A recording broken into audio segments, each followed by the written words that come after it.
Good morning, everybody, and welcome to our show today.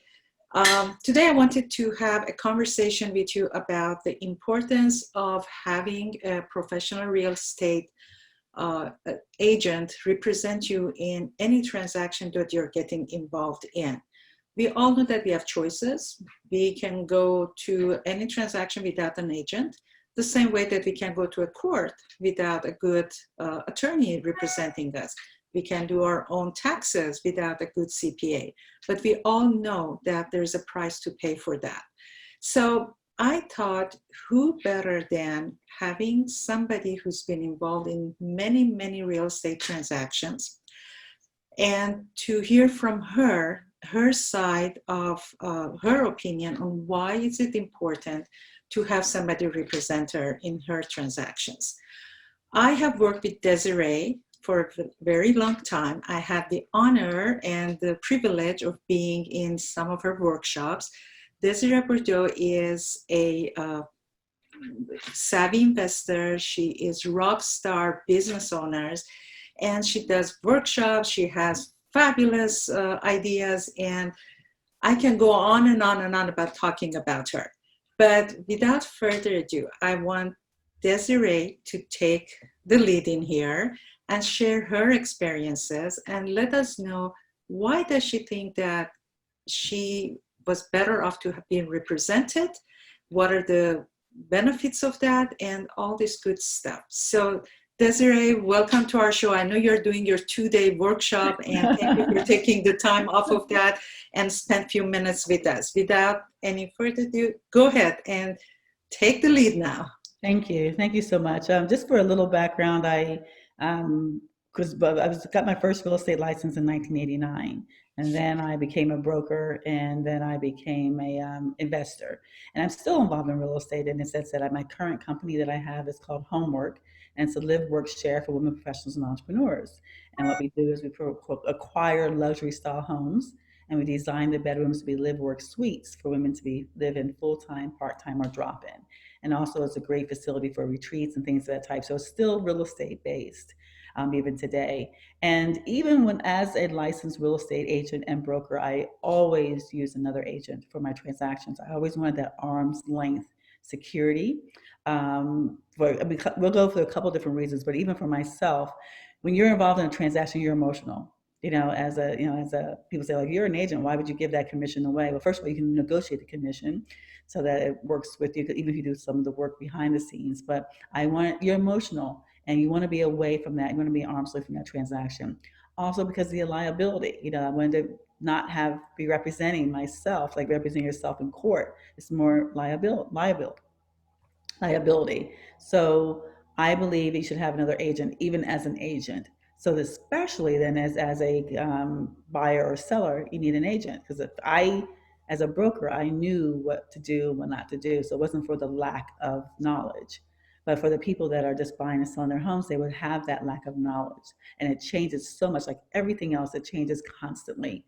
And unless you really are that kind of guru, you're going to follow all the different changes, all the different laws, all the different mandates, you're going to put yourself in a lot of trouble. First of all, real estate for most people is the largest and biggest transaction they'll make in their life. It's a big number, and you don't want to take it lightly. If you're going to save and skimp on something, let it be something else, anything else, but not on something that could represent thousands and hundreds of thousands of dollars in either a win or a loss. So having a real estate agent, you should hire one that's been experienced. Experience is the best teacher. There's certain things they're going to find out. They're going to learn not through the books or not through the real estate school, but through the experiences they've had over the years. They know how to access resources. If you needed something, if you need get a chimney inspector, or if you need someone to repair something, and they have access to years of resources. They also have access to being able to negotiate better, because they're not emotionally involved. They're not emotionally involved. They are thinking of the pros and the cons, and they're trying to create a win-win situation for both parties. They also problem solvers. If there's a problem, there's always going to be problems when you talk about something like that. So they're able to solve those problems because they've had years of experience of solving problems before, things that you just would never really think about. House bought, and maybe there's open up the walls to do a remodel, and there's rodents all over the walls. How do you solve that problem? Well, if you're a newcomer, if you're a new agent, or if you're trying to do it yourself, you don't know the different ways and the laws and the ways you can resolve that. They also, have a network. They can work with other agents, other people in other cities. Maybe buyers who come from a different city, a different state, different area. They have access to a network to make sure if they're listing your property, they can have access to sell it. And then if they're buying your property, be able to have access to people that they need. The marketing. Okay, you can market things, and a lot of people are very savvy, but a good agent, has multiple ways of marketing, not just within the media, it's between podcasts and videos and advertising, but within there, you can market within their communities. If they have a company, if there was a Keller Williams or a franchise or chain of offices, they can market within those offices, within those agents, as many times have an in-house transaction on both sides of the deal. So they have access to that. They have much more tools. They have much larger network. And their community, they've built up a community. If they work in a farm in a certain area, they already have people that they are knowledgeable and that know them and trust them and like them in that community. And they have that exposure. They've already been exposed. They know that. So it's just a lot of reasons from just the experience part of it. Then we get into the legalities. That's again huge. It's not, we're in a very litigious society right now, Mm-hmm. and people, they don't like something, that's the first resort. So why not have those buffers of a company, corporation? They've got attorneys, they've got different things, insurance in place. They've got other, again, resources and fresh. They have ways. If the agent can't solve it, she can go to her broker. The broker can go to another manager. They can go to district. They can go to corporate. They can go places deep to resolve a legal problem before it actually goes to a court. So you That's got a lot that's right. more resources. Otherwise, if you're just trying to represent yourself, what do you do? Where do you go? You go to an attorney. You don't have people behind it that's protecting you as their client. So you go deeper as protecting as a client. And then just again being able, there's the legal work, but there's also being able to not advise you in accounting, but refer you to people that can help you with your accounting. I say accounting is important because taxes are important. You may make buy or sell a transaction that could have huge tax consequences, and you wouldn't know that necessarily unless you've had experience with it. So I mean, that could be, I've had people make a transaction, they lost hundreds, thousands of dollars in taxes because they didn't do it correctly. They didn't have an agent or someone that's experienced in transaction after transaction to advise them on the legal, advise them on the accounting. They don't give the advice, but they can refer you to someone who does that.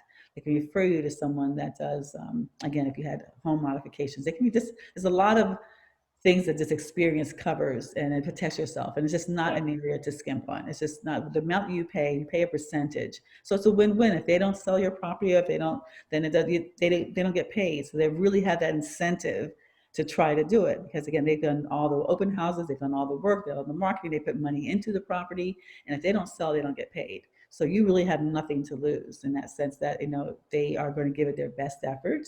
And it's a, in order for them to ever get paid or compensated for it, they've got to produce. And so with that mindset, that's all the, ambition or initiative that you need to be able to do it. So I want people that's as excited and as ambitious about selling my property or helping me find a property that I am.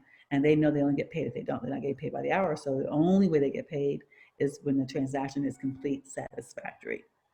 To deliver result, a Yes. satisfactory result. That's what I'm, Yes. how I feel, because I think right now, the market that we have today, most of the sellers may think that, oh, you know what, we put the property on the market and all the agents are telling how it sells 40,000 over, and we can do the same thing. But truly, I believe most of the work, or some of the work, important work, comes when you do the marketing, when you're preparing your home for sale, and especially when the negotiations begin.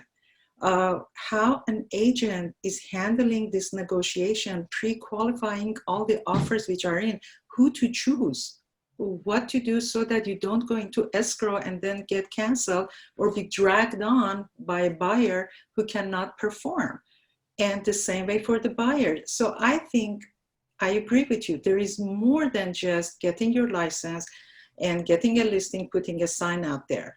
We are like, we have to perform on a level that is bringing the highest benefit to you as a client. And that's what your expectation should be. of your agent? What can they do for you to get the benefit that you deserve? Exactly, because somebody that's not experienced may say, okay, I got these offers, I'm gonna go with the highest offer, not realizing that, they can do that, but maybe the appraisal won't come in. Experienced agent will be able to say, okay, you can get the highest offers, but what about the appraisal? What about maybe make sure there's going to be appraised? Otherwise, it's all for naught. Maybe they would be able to adjust that offer so that you still be able to get credits towards something else, but the appraisal will still be able to come in. There's so many different ways that experienced agent know how to manipulate something. Maybe again, like I said, this is the highest offer. It's not going to be the best offer. How do you protect yourself through that transaction? Whether it's a cash offer, how do you protect yourself through that? People say, "Oh, it's cash, no problem." Yes, it could be very problematic if you don't handle it correctly. And it doesn't guarantee the sale. So just having, and why not? Again, you only pay if the transaction is, from a seller, you only pay if the transaction is consummated. From a buyer, like, why not? The seller is paying for it. You think that you're going to get a better deal in the price by saving that commission. Many times you won't, because a seller that's really cutting costs like that, I would think that they really cut costs in the house. So what else are they cutting costs? If they're going to cut costs with, paying a licensed professional to represent them, then have they cut costs in the electrical? Have they cut costs in the plumbing? Have they cut costs in the roofing? Where else have they cut costs? If that's their mindset, they're going to let a large transaction like that go unprofessionally supervised, then what else did they let go unsupervised? So I wouldn't want to buy a property from a seller that didn't respect and didn't acknowledge the value of making sure they have a professional to protect them and protect you. So there's so many different ways of looking at it, and it's just now they're so tempting because people are trying to save dollars, and there's so many different options out there. But do it again. Do it on your clothing. Do it on your gardening. Do it on anything else, but don't do it on your biggest transaction in your life. Because again, if that kind of transaction is reversed for any reason, if one little thing is missed, one little addendum or amendment, or one little itty thing is missed, your whole transaction can be nullified, and it could be everything in the favor of the buyer or the seller. So why take that risk by just? That's right. And I think the same thing applies to the buyers as well. When you are being represented, truly your agent is your biggest advocate and protector in here. Mm-hmm. They're the ones who should make sure that everything you are provided with, the knowledge, with the education and everything, and the information, and then protect you every step of the way. Mm-hmm. So in my opinion, I have bought properties too. And when I was involved in buying the properties, especially when I was out of state, I had somebody else represent me, and I interviewed agents to make sure that the person who is representing me is a real professional, because I know how bad it can be if you are not being represented correctly.